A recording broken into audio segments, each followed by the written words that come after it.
Omori opens in white space, an empty room with no walls, floor, or ceiling, where a black and white boy named Omori has been living for as long as he can remember. A short prologue shows a different scene first. A boy named Basil comforting a crying Sunny in front of a door, asking him to promise they'll always be there for each other. That promise, and what it's actually covering for, sits underneath everything that follows. The game splits between two settings. At night, the player controls Omori as he explores Headspace, a colorful dream world. Alongside his friends Aubrey, Kel, Hiro, and Omori's older sister Mari. During the day, the player instead controls Sunny, a withdrawn teenage boy living in Faraway town, who rarely leaves his house and has been out of contact with his old friend group for years. Sunny and his mother are preparing to move away entirely. Headspace itself is what Sunny dreams into every night, populated by real people from his life, rendered as brighter, kinder versions of themselves, alongside a large cast of original characters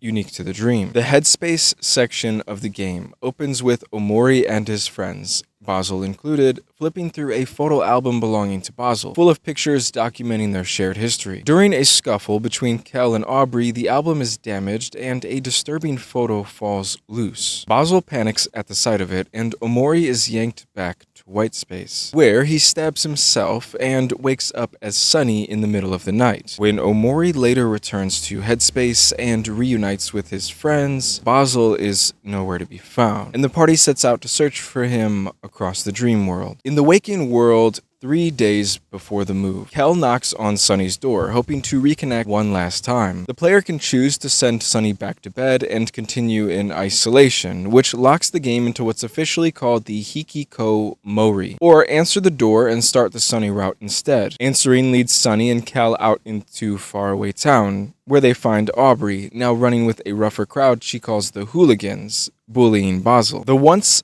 tight-knit group has fractured badly since the group's early years. Hiro and Kel have mostly stayed steady, Aubrey has become a delinquent, and Basil has become an anxious recluse who can barely function. Over the following days, Sunny reconnects piece by piece with each of his old friends in the real world, while Headspace keeps expanding at night with new regions to search for Basil. Both threads are steadily interrupted by something, a wordless, dreadful presence that only Sunny and Basil can see, which forces Omori back into white space every time it appears. The search for Basil moves the party through Firefly Forest, Sweetheart's Castle, Deep Well, and eventually into Black Space, a region of the dream that has begun tearing itself apart. Firefly Forest is guarded by King Crawler and contains a hidden foggy side area called Lost Forest, where remnants of the truth Sunny is repressing occasionally surface, including a jump rope lying near a tree stump. Sweetheart's Castle is ruled by Sweetheart, a vain, narcissistic queen who imprisons anyone who crosses her, including people who simply refuse to date her, in a dungeon where the skeletons of past prisoners can still be found. Deep Well leads down through an underwater highway and eventually into Black Space, where the party runs into faceless, distorted versions of themselves, and fragments of a much darker story start bleeding through the cracks of the dream. Throughout Headspace, Sweetheart functions as the loudest, most visible villain in the game, constantly obstructing the party and generating chaos wherever she goes. She's a distraction manufactured by Headspace's real threat, which is Omori. In Black Space, Sunny gathers a set of scattered photographs and assembles them into a photo album that reconstructs what actually happened 4 years earlier, the night before a violin and piano duel recital. Sunny, frustrated and in pain from practicing, threw his violin down a flight of stairs and broke it. Mari confronted him, furious. In the middle of the argument, Sunny tried to push past her to leave, shoving her out of the way. The push knocked her backward down the stairs, and she died instantly. In shock and denial, Sunny carried her body up to the bed, trying to convince herself she just needed rest before finally breaking down. Basil, who witnessed what happened, decided to protect Sunny by staging Mari's death as a suicide. The two boys carried her body outside and hanged her from a tree in the backyard using a jump rope as a makeshift noose. As they stepped back to look at what they'd done, both saw one of Mari's eyes appear to open, staring at them from behind her hair, a moment that seeds the recurring wordless dread of something for both boys from that point forward.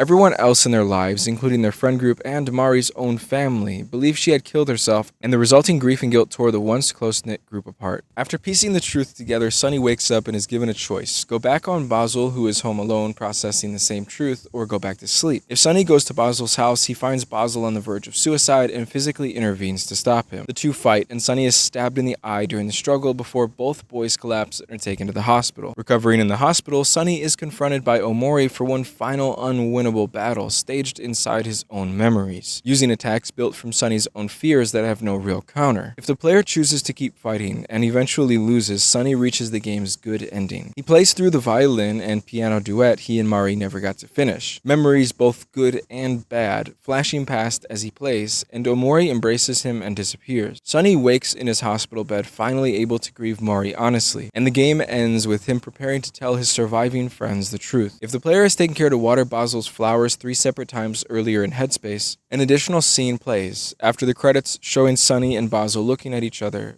their respective burdens visibly lifted. If instead the player surrenders to Omori during that same final fight, Omori fully takes over Sunny's mind, and Sunny effectively ceases to exist. The story loops back toward the start, with subtle differences, and eventually leads to the game's bad ending, in which Sunny, now fully consumed by Omori, throws himself from a hospital balcony. If Sunny instead ignores Basil and goes back to sleep after learning the truth, the game locks into one of two neutral endings. Sunny wakes the next morning to the sound of sirens, implying Basil has taken his own life alone, and Sunny leaves Faraway town in his mother's car, his shadow following him into the next chapter of his life. If the player has picked up a steak knife sitting in Sunny's kitchen earlier in the game, Sunny instead uses it on himself that same night, producing a variant ending where both boys die. Choosing not to answer the door on 3 days left locks the game onto the alternate Hikikomori route for the rest of the playthrough. Sunny never leaves the house, spends his remaining days doing chores for his mother instead of reconnecting with anyone, and still eventually confronts something in the walls and something in the water on his own, alone. This route expands Headspace considerably, opening extra areas and content not available on the Sunny route, but it locks the story out of both the good and bad endings entirely, since Sunny never faces anyone in the real world to reconcile or fall apart in front of. On the final day, player can choose to have Sunny stab himself before the move, or simply leave town in the moving truck, without ever confronting what happened to Mari at all. If this one resonated, subscribe. New essays drop weekly, and you never know what's coming next. Share it with someone who'd get it, and leave a comment. I want to know which door this opened for you.